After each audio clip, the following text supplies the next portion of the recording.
د ډالټن اټامیک تیوري په دې کې اووه پوینټس چې دي نو هغه ډېر زیات اهم دي.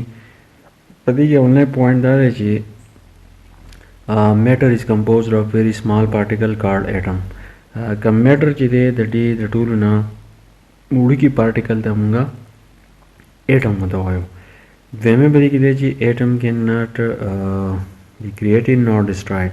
کم ایټم چې دی دا نه چې دی پیدا کېدی شي او نه چې دی ډسټرای کېدی شي، ځکه چې خدای پاک چې دی دنیا چې دا بالکل سټیبل پیدا کړله. په دې کې میټر چې دی د یو حالت نه بل حالت ته چې دی بدلیږي، نو تاسو نوی ایټم چې دی هغه نه پیدا کولی شي او نه چې دی هغه تاسو ډسټرای کولی شي. درېیمې دا ده چې ایټم از ان انډیویزبل پارټیکل. ایټم چې دی دا موږ نشي ډیوایډ کولی. که موږ دا ګورو نو موږ چې کاغذ راوالو هغه موږ دونه ډیوایډ کړو، تر دې پورې ډیوایډ کوو چې هغه نور نه ډیوایډ کېږي، نو دې ته موږ انډیویزبل ورته موږ وایو. نو ځکه وایو چې ایټم چې دی دا انډیویزبل پارټیکل دی، دا زموږ سره نور نه ډیوایډ کېږي. ایټم ان ان ایلیمنٹ هیو آیډنټیکل سایز اینڈ شیپ. کوم ایلیمنٹ چې دی نو ایلیمنٹ زموږ سره د ایټم نه جوړي، او یو ایلیمنٹ کې چې زموږ سره کوم ایټمونه وي نو هغه ټول ایټمونه په سایز کې یو شاني، هغه په شیپ کې یو شاني، او په سټرکچر کې یو شاني. مطلب دا دی چې هغه به په هر کوالټي په هر کرکټر چې دی دا ټول ایټم به په یو ایلیمنٹ کې چې دی دا به یو شاني. بل پکې دا خبره ده چې all chemical reaction are due to combination or separation of atom.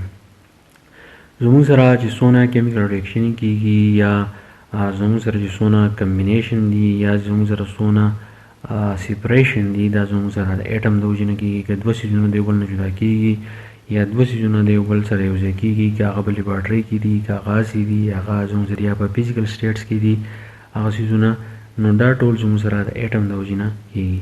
بل دا چې ایټم کمباین وذ ایچ ادر ان سمال هول نمبر ریشو. ایټم چې دی دا چې د یو بل سره کمباین کېږي نو دا ډېر په کمې ریشو باندې یو بل سره میلاویږي. مطلب دا دی چې دوه مختلف ایټمونه د یو بل سره میلاویږي نو هغه یو طرف ته به دوه وي، بل طرف ته به یو وي، یا به زموږ سره دوه وي، یا به درې، یا به پنځه شپږ، یا به یو وي، یا به دوه وي.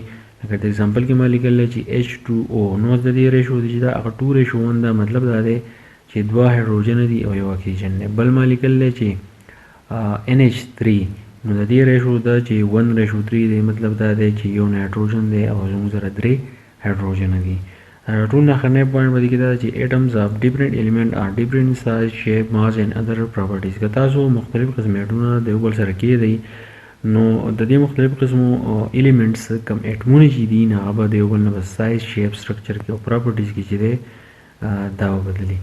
نو دا به ډالټن اټامیک تیوري کې یو څو هم پوینټس وو. امید کوم چې ستاسو خوښ شوي دا د کلاس 9 تو. د نور ویډیوګانو لپاره زما چینل چې دی ضرور سبسکرایب کړئ. تھینک یو، ډېره مننه.